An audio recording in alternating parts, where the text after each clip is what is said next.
Manos e manas, estamos de volta com o Pergunte ao Pastor.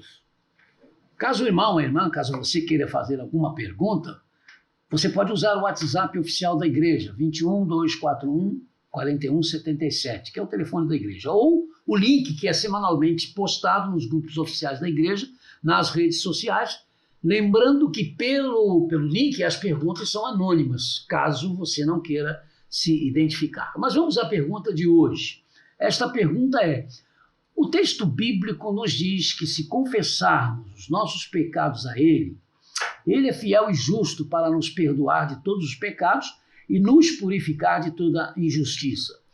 Mas nós sabemos que todos nós teremos de passar pelo juízo, mesmo estando livres da condenação do inferno, e que seremos julgados por nossas obras, conforme o que está lá em 1 Coríntios 3.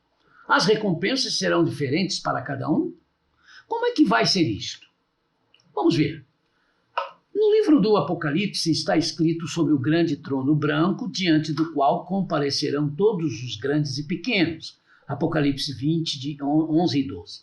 Com certeza, como salvos em Cristo, nós estaremos no dia do juízo final diante desse grande trono branco, mas não para sermos julgados por nada. Luz e trevas não se misturam. 1 Tessalonicenses 5,54. Se observarmos o texto que fala deste grande trono branco, que fala claramente dos mortos, a ênfase é sobre os mortos, mas os salvos não são chamados de mortos. Os mortos do texto, portanto, são os que ressuscitaram para o juízo, para a vergonha eterna. Mas os salvos em Cristo já ressuscitaram antes para receberem os seus corpos eternos perfeitos. No dia da volta de Jesus, ele descerá com os salvos que estavam e estão aguardando no paraíso, no seio de Abraão ou no céu, o dia da ressurreição dos salvos.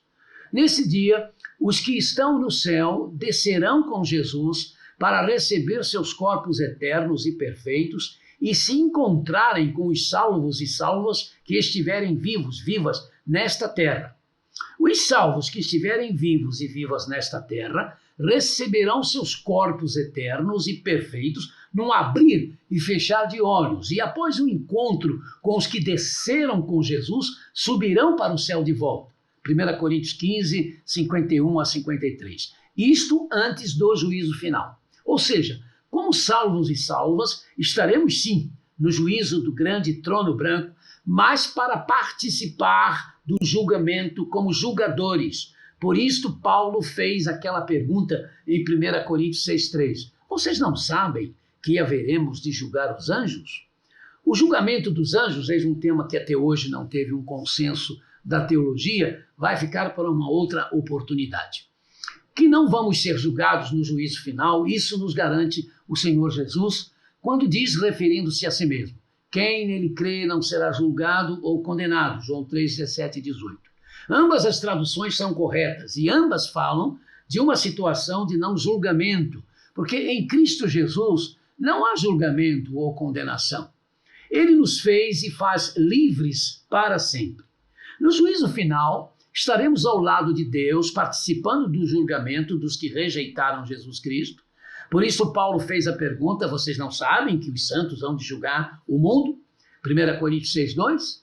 O que haverá para os salvos é o que em Romanos 14,10 Paulo afirmou: todos compareceremos diante do tribunal de Cristo, assunto que ele mesmo, Paulo, falou com os cristãos de Corinto, quando escreveu em 2 Coríntios 5,10, pois todos nós devemos comparecer perante o tribunal de Cristo, para que cada um receba de acordo com as obras praticadas por meio do corpo, quer sejam boas, quer sejam más. Com certeza, ambos os textos têm a ver com o que o mesmo Paulo escreveu em 1 Coríntios 3, 10 a 15. Nesse texto ele falou acerca do construirmos sobre Cristo, usando materiais de ouro, de prata, pedras preciosas, madeira, feno ou palha. Lá no Apocalipse, o trono branco do juízo final é chamado de Thronos, em grego, mas o tribunal de Cristo, Paulo chamou de Bema. A palavra Bema, em grego, se refere àquela plataforma na qual os reis ficavam para ditar seus decretos, mas também era o nome que se dava ao lugar no qual os vencedores olímpicos subiam para ser premiados. E à luz disso percebemos que quando ele, Paulo, usou para tribunal de Cristo a palavra grega bema e não a palavra que está lá no Apocalipse para trono, o oráculo de Deus estava fazendo a diferença entre o julgamento dos perdidos e o julgamento dos salvos. Quando Paulo disse que o tribunal de Cristo é quando os salvos e salvas, então, receberão de acordo com as obras praticadas por meio do corpo, quer sejam boas, quer sejam mais, obviamente não estava falando de perdição, mas estava falando realmente de uma espécie de premiação. Daí a palavra grega tribunal ser bema, a plataforma na qual os vencedores dos Jogos Olímpicos subiam para ser premiados. À luz disto, pode-se juntar o que ele, Paulo, falou do se construir sobre Cristo com materiais de ouro, de prata, pedras preciosas, madeira, feno ou palha, sendo que quem construir sobre Jesus com material de palha, ele, Paulo, lembrou, terá tudo o que fez transformado em nada, mas estará salvo, estará salva, como alguém, escreveu o próprio apóstolo, que escapa através do fogo, 1 Coríntios 3,15. De qualquer forma, salvas, porque não somos salvos pelo que fazemos, sempre houve especulações sobre este receber de acordo com as obras praticadas, quer sejam obras boas ou mais, o que nos fala de que, como salvos e salvas, podemos praticar realidades pecaminosas. Obras mais que têm a ver, portanto, com o pecado ou não seriam mais. Em Hebreus 8,12 está escrito: porque eu lhes perdoarei a maldade e não me lembrarei mais dos seus pecados. Textos que alguns perguntam como pode ser harmonizado diante de um julgamento de salvos e salvas, no qual os atos maus serão lembrados. É preciso fazer a leitura do versículo anterior que afirma: ninguém mais ensinará ao seu próximo, nem ao seu irmão, dizendo: conheça ao Senhor, porque todos eles me conhecerão, desde o menor até o maior. Esta afirmação não pode estar se referindo a esta vida aqui na terra. Daniel disse que haverá guerra e desolação até o fim, Daniel 9,26. E o Senhor Jesus pergunta: porventura, quando o Filho do Homem voltar, achará fé na terra? Lucas 18,8. O que Daniel escreveu e o que Jesus diz são evidências de que Deus não estará sendo conhecido em termos de vida terrena da maneira como o texto de Hebreus diz, conhecido por todos, desde o menor até o maior. O que deixa claro que quando o texto de Hebreus nos fala dos nossos pecados sendo esquecidos para sempre, tem a ver quando o Senhor Jesus nos disser: muito bem, servo bom e fiel, você foi fiel no pouco, eu porei sobre o muito, venha e participe da alegria do seu Senhor. Mateus 25:21, ou seja, depois do tribunal de Cristo. Quando é que acontece este tribunal de Cristo? Não se tem a mesma posição. Há os que dizem que ele ocorre assim que o espírito ou a alma imortal da pessoa salva chega diante do Senhor Jesus.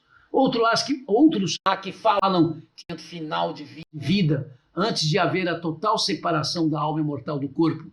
De qualquer forma, o que acontece nesse tribunal é entre Jesus Cristo e quem está salvo ou salva.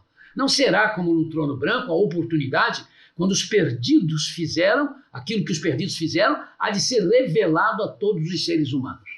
As especulações sobre o que se vai receber e que levam as pessoas às vezes a falarem, não é? De coroas, de anéis, de roupas deslumbrantes, de mansões estupendas, são exatamente opiniões, porque estas realidades, queridos, são por demais materiais. Na descrição das belezas indescritíveis dos novos céus e da nova terra, mencionam-se coisas preciosas, que são preciosas para nós seres humanos, mas que serão materiais, nesse caso, materiais para revestir muros ou calçar ruas. Ficando claro que o valor do que está na morada de Deus é a presença da Trindade Divina em Cristo Jesus, nos permitindo que, ao tocar nele, Jesus, estejamos tocando no Pai e no Espírito Santo, permitindo-nos que, ao vermos Jesus, estejamos vendo o Pai e o Espírito Santo.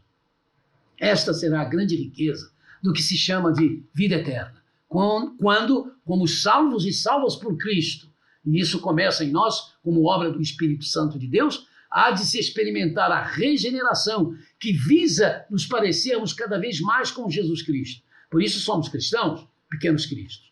Parecer com Cristo